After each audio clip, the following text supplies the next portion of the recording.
On the morning of December 29, 2017, 20-year-old Fernando Pastor Rizo was discovered shot on a road in Argentina. Paramedics responded quickly, but tragically, Fernando succumbed to his injuries before reaching the hospital. Initially, police suspected a robbery, but when they found that nothing had been stolen from him, the investigation shifted focus. This new lead pointed the police towards someone close to Fernando and initially above suspicion. Ultimately, this individual became one of the youngest people to receive a life sentence in Argentina, with the case going on to become one of the most infamous and emblematic in the country's history. Fernando Gabriel Pastor Rizo was born on January 3, 1997 in Entre Rios, a province in Argentina. He was the son of Gustavo Pastor Rizo and Silvia Montes, who separated when he was young. Despite the split, the former couple maintained a cordial relationship, ensuring that Fernando and his sister Carla enjoyed a stable and happy childhood. Fernando was often described as an outgoing and curious boy with a passion for a wide range of interests. Fernando was deeply connected to both his family and his friends. He had a natural ability to make friends and was known for his sense of humor. In 2012, something significant and joyous happened in his life. He started dating one of the most popular girls at his school. She was 14 years old at the time, a year younger than him. The girl in question was Mariana Galarza, born on September 11, 1998. She was the daughter of Marcelo Galarza and Yamina Crow, who also had a son named Aaron. Mariana gained popularity at school, largely due to her striking physical appearance, which drew the attention of many. Her mother was a former police officer, and her father held a senior position in the police force in their hometown. The family lived in Gualeguaychú, a city located 15 miles from the Uruguayan border, with a population of around 100,000 people. According to sources, due to their status and influence in the community, Mariana's parents often intervened to help her avoid any trouble she got into. She even boasted to her classmates that her father could get her out of any situation. Mariana was often described as a spoiled and vain girl who usually got whatever she wanted. According to people close to the family, her mother acted more like a peer than a responsible parent. She tended to overlook her daughter's misbehavior and at times even encouraged actions that most would consider unacceptable. In the family, the only figure of authority was her father. According to psychologist Gabriel Tanya, who later analyzed the case, both Mariana and her mother viewed him more as an idol, almost like a god rather than a traditional father figure. As a result, Mariana did not respect any other authority. Despite this flawed upbringing, however, she was a hard-working student. Mariana was on the school hockey team, was crowned queen of a carnival float, and performed well academically. As a result, many who didn't have close contact with her family believed she was a well-rounded and good person. As I mentioned earlier, she was also highly admired by her classmates for her beauty. The boys did everything they could to gain her attention, and Mariana took full advantage of it. However, she also had a tendency to bully other students. She often humiliated and mocked classmates whom she considered unattractive or inferior to her. On one occasion, when another girl rented a dress similar to the one Mariana wore to her 15th birthday party, she became furious and claimed that done it deliberately to spite her. Mariana then began mocking the girl on Facebook, sending her insulting private messages. She even went so far as to threaten the girl, demanding that she stop wearing the dress. According to other students at the school, this kind of behavior was typical whenever Mariana felt uncomfortable around others. She would use threats to intimidate those around her. Initially, when Fernando and Mariana started their relationship, they kept it private and did not publicly acknowledge it. When asked, despite it being obvious to everyone that their bond went beyond friendship, it was Mariana's decision not to publicly acknowledge the relationship. She didn't want others to know because she still wanted the freedom to see other boys while keeping a stable relationship with Fernando. Mariana was the one who controlled who she went out with. When Mariana found a handsome boy she deemed worthy of her time, she would invite him over to her house to watch a movie. Her parents were fully aware of this, yet they never reprimanded her for it. It's unclear exactly how much time passed, but eventually Fernando discovered that he was being betrayed. He was devastated, as it was his first relationship, and he was deeply in love with Mariana. In his teenage mind, Fernando decided it would be better not to end the relationship. Instead, he began seeing other girls. When Mariana found out, she was furious and started obsessively monitoring him. She would constantly check his phone to see if he was talking to other girls, and even tried to stop him from hanging out with his friends. Eventually, the young couple decided to make their relationship official, which relieved Fernando's parents, as they knew Mariana would no longer bring other boys home. Her parents also supported the relationship, believing that Fernando was responsible and that being with him might make Mariana less rebellious. In 2016, Fernando's parents decided to take a trip to Brazil, a neighboring country to Argentina. They planned to take Mariana with them and took the opportunity to invite Fernando to spend the holidays as well. By then, the young couple's relationship had been going on for some time and had become more stable. Frequent social media posts and photos of the two together painted a picture of a happy, harmonious relationship. However, this harmony didn't last and soon problems began to resurface. It is said that the betrayals between them continued and they argued constantly. They would break up and then get back together, making their relationship increasingly unstable. In 2017, after graduating from high school, Mariana began studying law at the University of Concepción del Uruguay. There, she started an affair with the professor Joaquin, as well as another colleague named Rafael. She even told her friends that she was dating Rafael, all while still maintaining her relationship with Fernando. By then, Fernando's friends, who were well aware of the troubled history between the couple, encouraged him to end the relationship. However, Fernando refused to listen and chose to stay with her. By the end of 2017, specifically in December, Fernando finally realized that his relationship with Mariana was beyond repair. He began signaling to her that he no longer wanted to continue dating. Upon noticing Fernando's signals, Mariana told him that if he left her, he would regret it, attempting to intimidate him. She even took advantage of the bruises she had gotten from playing hockey to spread rumors that Fernando had attacked her. Additionally, she would insult and threaten him whenever she suspected he had seen another girl, despite the fact that she was consistently cheating on him herself. On December 25, 2017, something happened that finally pushed Fernando to make a decision about their relationship. On Christmas night, when he arrived at a nightclub, he found Mariana kissing her other boyfriend, Rafael. Fernando confronted them, and as Rafael walked away, he and Mariana began to argue. In his anger, Fernando grabbed Mariana by the shoulders, which led bystanders to believe he was attacking her. Here, in the midst of the confusion, a friend of hers named Sol Martinez, who was accompanying her to the nightclub, joined the argument and punched Fernando in the face, demanding that he move away from her friend. After that, Fernando was expelled from the nightclub, and according to reports, he was devastated, crying and unhappy with the whole situation. That same day, a few hours later, Nauhir and her friend Sol went to Fernando's house, where they began attacking him in various ways with blows and punches while attacking him. Mariana told Fernando not to dare react, warning him that her father was a police officer. Once the attacks stopped, the girls realized he had been recording with his phone, and they forced him to delete the video. Later, Fernando confided in a friend that he had nearly lost consciousness from the beating. What hurt him the most, however, were the cruel things they had said about his family. A few days later, Fernando confided in his aunt about what had happened. He believed she would support him, knowing the kind of person Mariana was. At first, the aunt sided with Fernando, but after speaking with Mariana, she changed her stance and claimed that everything Fernando had told her was just a fabrication. In the days that followed, Fernando's situation worsened. He became increasingly distraught and devastated by everything that had transpired. His friends suggested that he move to another city and start college there, urging him to leave behind Mariana and all the painful memories. Fernando liked the idea, and by December he enrolled in a college in a different city where classes would begin in March of the following year. However, something tragic happened that prevented Fernando from starting college. On December 28, 2017, he had his final conversation with Mariana. It is believed that during this conversation, Fernando decided to end their relationship once and for all. He allegedly told her that he wanted nothing more to do with her and that he was planning to start a new life. In the early hours of the next day, around 2 a.m., Mariana went to Fernando's house, telling him she didn't want to lose him and asking if she could spend the night with him, even if it was for the last time. Fernando agreed, and the two spent the night together at his house. According to sources, Fernando stayed at Mariana's house about 3 hours, and they had an intimate encounter during that time. Afterward, Fernando said goodbye and left her house, heading towards his motorcycle. Mariana accompanied him and asked if he could do one last favor, give her a ride to her grandmother's house. Fernando agreed and waited for her to go inside and return. Once inside,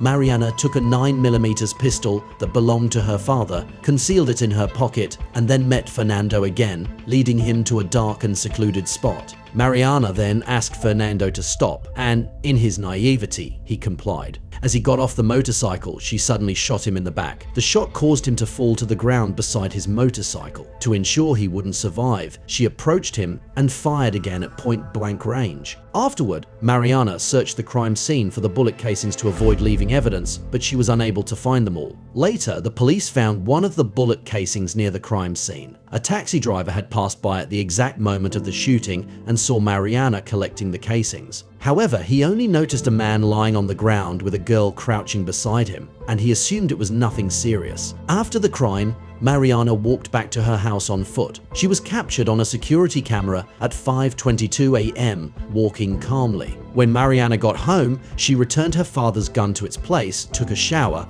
and went to sleep. A few minutes after she left the crime scene, the same taxi driver who had passed by earlier returned to the area. He saw Fernando lying alone in the street. The driver then stopped his vehicle, got out, and approached to see what had happened. As the taxi driver approached Fernando, he realized the young man was gravely injured and immediately called emergency services. Despite the quick response from help, Fernando did not survive and passed away before he could be taken to the hospital. The crime took place on a road just a few miles from Fernando's home. Initially, when the police received the first reports about the incident, they believed Fernando had fallen victim to a robbery. However, when the police arrived at the crime scene to begin their investigation, they quickly realized that none of Fernando's belongings had been taken. He still had his cell phone, wallet, and money, and his vehicle was untouched at the scene. As a result, the police shifted their focus and decided to pursue a new line of investigation, suspecting that the motive was not robbery, but rather a deliberate attempt to take Fernando's life. A few hours after the police began their investigation, news of the crime quickly spread throughout the city of Gualeguaychú. Soon, nearly all the residents were aware of what had happened to 20-year-old Fernando Pastor. Upon hearing the news, Sylvia, Fernando's mother, called Mariana to ask if she knew where Fernando was, as he had not returned home. Mariana, of course, lied, claiming that the last time she had seen Fernando was around 11 p.m. A few hours later, Sylvia received a call from the police informing her of what had happened to her son. She and Fernando's father were completely devastated. As soon as news of Fernando's death began to spread, Mariana took to her social media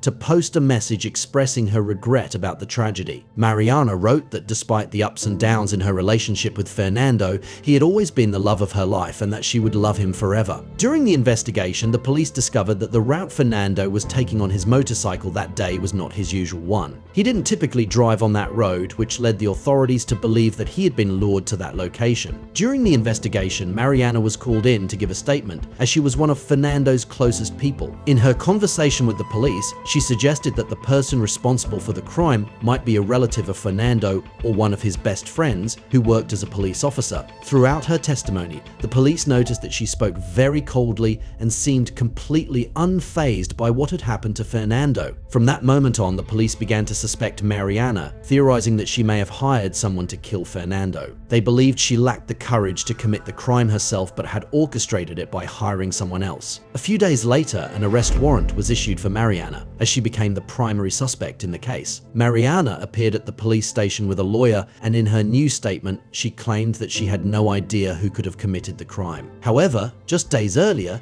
she had confessed to her parents that she was the one who had taken Fernando's life. Afterward, her parents began to consider ways to help their daughter avoid the consequences of her actions. It wasn't her father who hired the lawyer who accompanied Mariana to the police station after the authorities issued a warrant for her arrest. According to sources, the lawyer was one of the best in his field. In Argentina, the penalty is more severe when the criminal has a close relationship with the victim, so the defense strategy was to try to convince the authorities that Mariana had no real connection to Fernando. In one of her new statements, Mariana claimed that she had only dated Fernando casually and that they never had anything more than that. Her father even tried to support this story, stating in a press interview that his daughter and Fernando were never romantically involved. According to him, the two had known each other for 5 years but had never been in a relationship. As mentioned earlier, this statement was part of Mariana's strategy to avoid facing charges of aggravated homicide, which could lead to a life sentence, and instead be charged with simple homicide, which carries a sentence of 8 to 25 years in prison. Mariana's father also told the Argentine press that Fernando had frequently mistreated his daughter. He claimed that on several occasions he and his wife had found Mariana badly injured. However, Mariana always made excuses, claiming that her injuries had happened in other ways. Her father later discovered that it was actually Fernando who had been hurting his daughter. The entire story that Mariana and Fernando had no relationship was disproven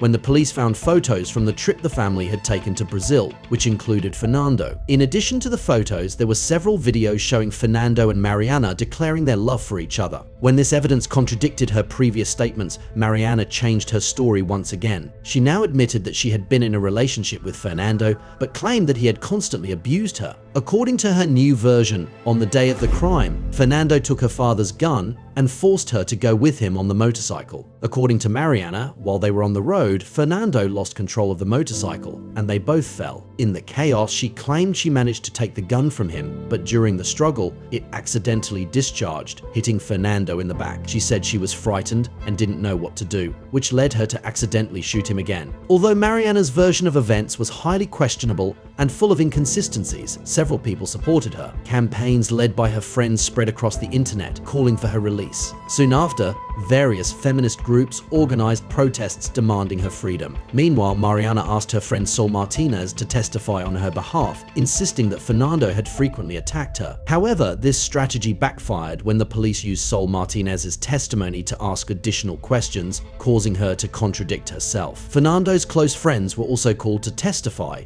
and most of them stated that Fernando had suffered greatly at Mariana's hands. They also spoke about an incident when Mariana and Sol Martinez had physically attacked Fernando during a previous confrontation. Mariana was treated like a celebrity by the Argentine media. Her name was trending across every social network in the country, and it seemed she reveled in the attention. The case gained massive attention not only in Argentina but also across South America. Fernando Pastor Rizo was buried at the Galigoii Cemetery in a ceremony attended by hundreds of people. In June 2018, the trial of Mariana Galarza began, and her defense continued to construct new narratives in an attempt to portray Fernando as violent. However, the defense was caught off guard by a surprising turn of events that shocked both them and the prosecution. Gabriel Cartagena, the psychologist hired by Mariana's defense to conduct a clinical analysis, unexpectedly turned against her. He determined that Mariana had in fact been in a relationship with Fernando and that she had not suffered abuse at his hands. Gabriel testified in court that Mariana was an extremely spoiled and manipulative person, and that she had indeed been in a relationship with Fernando, contradicting her claims of abuse. Following his statement, Gabriel was dismissed by the defense and was instructed not to disclose his clinical reports about Mariana. Despite their efforts to reverse the situation, the defense was unsuccessful. Everything pointed to Mariana being found guilty and convicted of the crime. On July 3, 2018, Mariana Galarza was indeed found guilty and sentenced to life in prison for the murder of Fernando Pastor Rizo. She will be required to serve at least 35 years before becoming eligible for parole. A few days after her conviction, several feminist groups organized protests in multiple cities across Argentina, demanding that her sentence be reconsidered. However, these protests had no impact, and the sentence was upheld. In her first interviews after being arrested, Mariana spoke about the crime as if Fernando's death was an inexplicable event with no one truly responsible. She expressed feeling deeply sad in prison, particularly on weekends, as she could no longer go out dancing or drinking. She cited her youth, her parents' influence, and the high media profile of her case as factors that contributed to her sense of loss. Mariana was eventually transferred to a different prison known as La Granja, the Farm, which is not like a traditional prison with bars and cells. Instead, it features rooms where various recreational activities take place. In this facility, inmates can study and spend time with friends. Additionally, she allegedly has access to her social media accounts, and some sources claim that a photo of her, taken inside the prison, was posted on social media. In the caption of the photo, Mariana wrote that she was serving this damn sentence as far as we know. She also started a new relationship with a man named Matthias, whom she met when he visited his grandmother, who is also an inmate in the same prison. In August 2019, the Criminal Cassation Chamber of Concordia rejected the appeal filed by Mariana's defense. In 2020, it was reported that Mariana was participating in various prison activities, including studying psychology. In March of that year, the Supreme Court of Justice of Entre Rios rejected another appeal from her defense. Then, in January 2022, something unexpected occurred. Mariana changed her lawyers and, with the support of her mother, accused her own father of being the true mastermind for Fernando's murder. Mariana claimed that it was her father who was responsible for Fernando's murder. She alleged that he pressured her to take the fall, promising that his influence would eventually get her out of prison. From inside the prison, Mariana even posted on her social media, sharing photos and a message recalling her 15th birthday party. In the photos, Mariana covered her father's face and wrote wrote that her 15th birthday party was an unforgettable day. However, she mentioned that something dark marred the celebration, marking the beginning of a nightmare. Mariana was referring to her father in this post. After the accusation from his own daughter, and with the support of his wife, Marcelo decided to divorce and retreat from public life, choosing to isolate himself. Marcelo withdrew from public life, losing over 33 pounds and moving to a small farm in Garlic White. In a statement, he expressed that he was devastated, feeling as though his family had been torn apart and that everything had become extremely difficult. Currently, Marcelo focuses on raising chickens and maintains contact only with his son, Aaron, who, according to him, has been a great source of support during this challenging time. According to authorities, there is no evidence linking Marcelo Galarza to the crime that resulted in Fernando Pastor's death. The allegations made by Mariana, claiming her father was the true perpetrator, are widely seen as a desperate attempt to absolve herself and escape prison. Additionally, some media outlets reported that Mariana had claimed to be pregnant, but the pregnancy did not continue. In May 2020, a film titled The Hair was released on Amazon Prime Video. According to some critics, the film is heavily distorted and attempts to portray Mariana Galarza as a victim, deviating from the actual events. Despite being inspired by real events, the story was so heavily altered that it became little more than fiction. Currently, Mariana Galarza is serving her sentence in a women's prison in Argentina and holds the distinction of being the youngest woman in the country's history to be sentenced to life in prison.